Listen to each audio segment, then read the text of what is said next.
Welcome back. As you know, President Trump called off a retaliatory attack on Iran on the 11th hour as a result of Iran downing one of our drones, and then, of course, the oil tankers that were sabotaged there in the Gulf. Who better than to have with us today to help us kind of process all this? Our good friend John Guandolo. He's the counter-terrorist expert, former FBI agent, and president and founder of UnderstandingTheThreat.com. And you can go to UnderstandingTheThreat.com. John, good to see you, friend. How are you, bud? I'm doing well. Great to be back on with you. Thank you. All right, the last minute, 11th hour and 59 minutes, the president said no. And he equated losing a drone to 120-something lives and said it wasn't worth it at this time. What's your take on that one? I think the key in all of this is to remember that the nation of Iran is, if you read their constitution, makes it very clear that what they are all about is waging war on the world to establish an Islamic State under Sharia. And since the 1979 declaration by the Ayatollah Khomeini, that's an important point to begin discussing actions by the administration, what we should do going forward, and all of that. So I think if the president's decision was made based on that foundation, that he understands Sharia and what it means to hold back military action, then it might have some validity. I don't get the sense that that's the case. So that's my concern, is there's really no one in the administration that is even given a hint in any of their writings or speeches that they understand how Islamic nations come to conclusions or decisions based on Sharia being the premise by which they take all actions. Will the sanctions work to a certain degree? I think sanctions may have an impact. But again, when we talk about when we talk about Iran, we're talking about the one nation in the planet more than any other that finances and drives global terrorism. You know, when we talk about Hezbollah is not a offshoot terrorist organization. It's an arm of the Iranian government, as is obviously the Iranian Revolutionary Guard Corps, which both Hezbollah and the Iranian Revolutionary Guard Corps have elements here in the United States. But when we understand their understanding of what defeat looks like to them, at this point, really, it needs to be a crushing blow. And whether that's done primarily militarily or destroying their economic system or their ability to operate, both need to be used in tandem.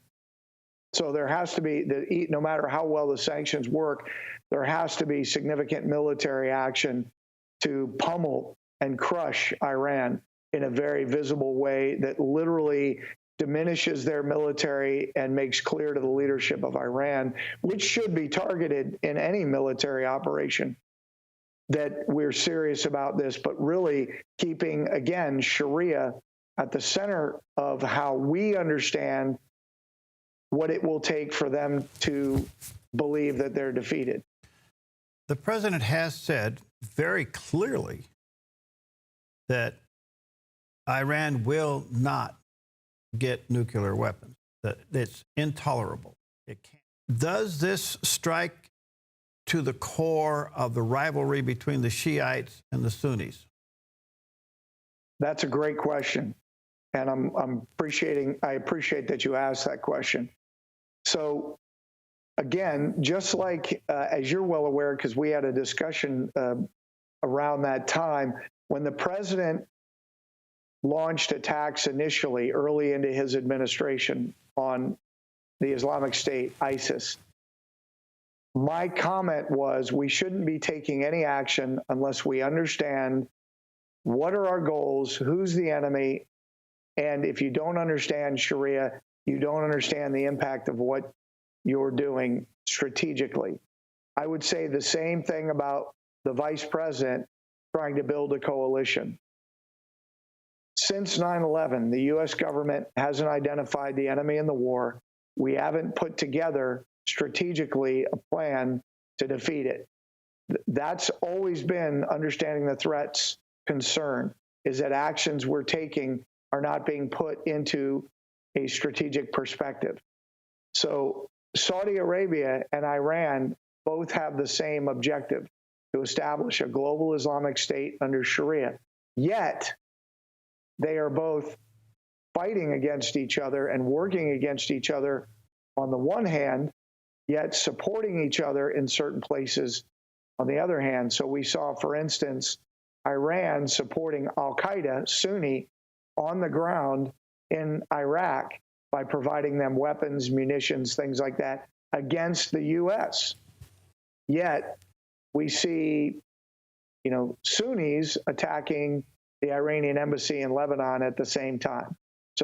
So we can only understand the Sunni-Shia battle in terms of understanding it strategically, that all of the Islamic elements, be it al-Qaeda, the Islamic State, Hezbollah, Iran, Saudi Arabia, Pakistan, you name it, they all are working, including, by the way, at the political level, every Islamic nation on the planet under the umbrella of the Organization of the Islamic Cooperation, the largest voting bloc in the UN, they are all parties to the Cairo Declaration, which states that Sharia is their only source of reference for dealing with the non-Muslim world. When we understand that, when we try to build alliances, we have to be very careful. And just one more quick thing. I do agree with you that the president himself at a gut level understands that Islam is the problem, but there is nobody in the administration that would follow him publicly on that, or even really understands it at that level. He does have some hawks around him, John Bolton being one of them. I mean, he'd pull the trigger in a minute, wouldn't he? He would, but again, John Bolton publicly said on Fox News that, just like Christians have done violence, and there's a dispute in Christianity about Christians being violent, Islam has sex, and so we need to reform Islam. That comment from John Bolton tells me he does not understand Islam. He does not understand Sharia. And the prevailing narrative at our war colleges, in the national security sector, and at the senior levels of government is that we have radical Muslims and moderate Muslims and a lot of different versions of Islam, and we just need to get the good Muslims to help us with the bad Muslims. That is a flawed ideal. That's a flawed understanding of Islam. It's objectively wrong, and it will lead to our continued defeat. I mean, here we are almost 18 years after 9/11. We lost the wars in Afghanistan, Iraq.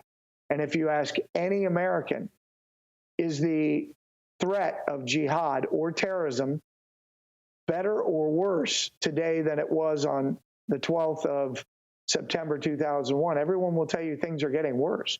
So obviously, whatever we're doing is not working. So the enemy of my enemy is not my friend? Right. So the Iranians working against Saudi Arabia, first of all, we think Saudi Arabia is an ally. I mean, the president was in Saudi Arabia offering them money and military arms and other things to fight violent extremism. Well, the fight that we're in is not against violent extremism, and it's against Islam. It's against jihadis, Sharia-adherent Muslims, and leaders of nations all over the world who subscribe to that ideology.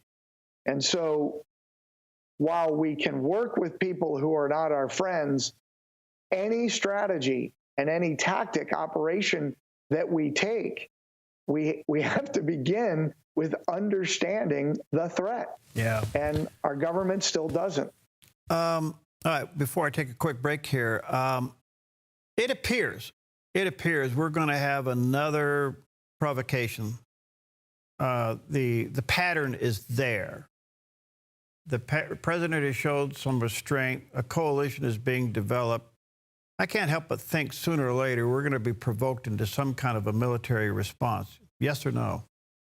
I absolutely agree. The Iranians are making it very clear that they would appreciate the opportunity to be at war, open war with the United States. They've been at war with us arguably since 1979.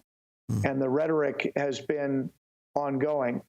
And one thing I just want to say, and we can follow this up as deeply as you would like, when Ahmadinejad was the president of Iran, he said to the President Bush at the time, and to the American people, he called us into Islam. He invited us into Islam.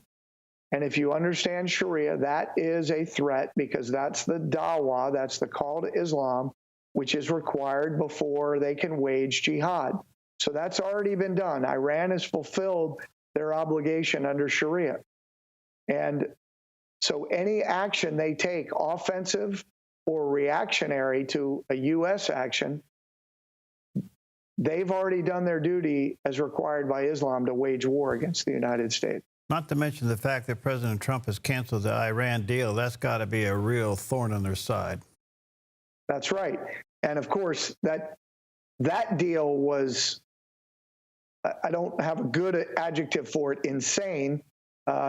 Obviously, when an Islamic nation receives something like that, which is essentially a gift, the way Sharia would have them understand it is, we are folding, we're taking a knee, we're surrendering things to them, which requires them to fight against us much more vigorously.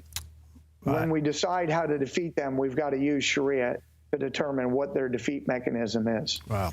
Let me take a quick break, John. You're fascinating. Let me say to our viewers and listeners, John's website is understandingthethreat.com. John, the many times I've had you on, you've been very passionate about us being aware of the developing Islamic terrorist cells within the United States. One of the contributing factors to the president pulling back from a retaliatory strike, an attack on Iran after the downing of our drone, was such an attack would probably unleash these cells within the United States, and we're not prepared for that. You have any comments about that one? We should crush them there, and we should crush them here. And so we are aware of the financial organizations that are supporting Iranian assets here. We're aware of thousands of Muslim Brotherhood organizations here in the United States. And again, we need to crush the Islamic network here in the United States, the jihadi network that not only will support operations here, it already has, from the 9/11 attacks to the Boston Marathon bombers to San Bernardino to Orlando to Fort Hood and all the way to recent attacks. Muslim Brotherhood, Deobandi, and Iranian support networks here in the United States that we know of are directly supporting violent attacks in the United States. And we, in 17 and a half years, we haven't done anything about those. Yeah. So it shouldn't, an attack on Iran shouldn't concern us. We've had plenty of years of attacks and evidence of where those attacks come from to know where they are. It's just, it's really political will and courage that has kept America from dealing with the threat.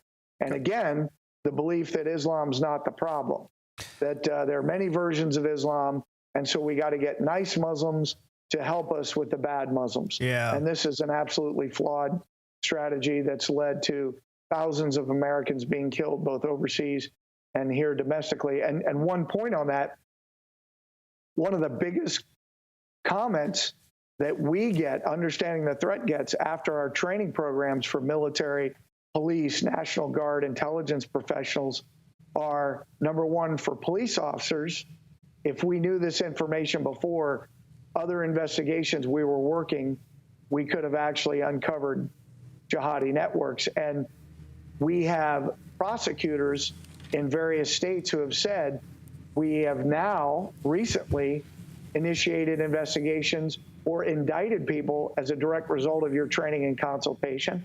And we've had colonels and one-star generals and senior non-commissioned officers in the Army and Marine Corps tell us, if I had known the information you all are putting out, we would have brought more people back alive. So this is the reality of failing to understand the threat. The president has indicated that if he is forced to attack Iran, you can't leave anything standing, right? Correct.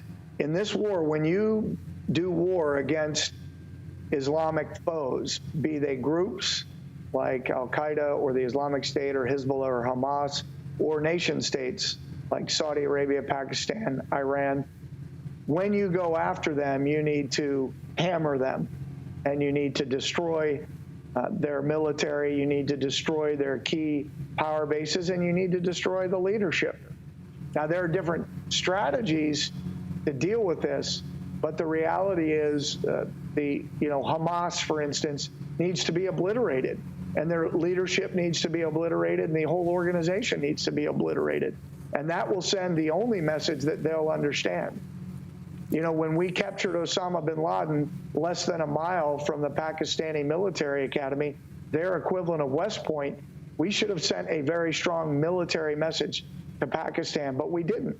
And the Pakistani intelligence directly helped Al-Qaeda and the Taliban prior to and after 9/11. So the strategies that we're using, many of them coming out of the U.S. State Department, are catastrophically failing us, and only the heavy hammer with the Islamic foe is going to be something they understand.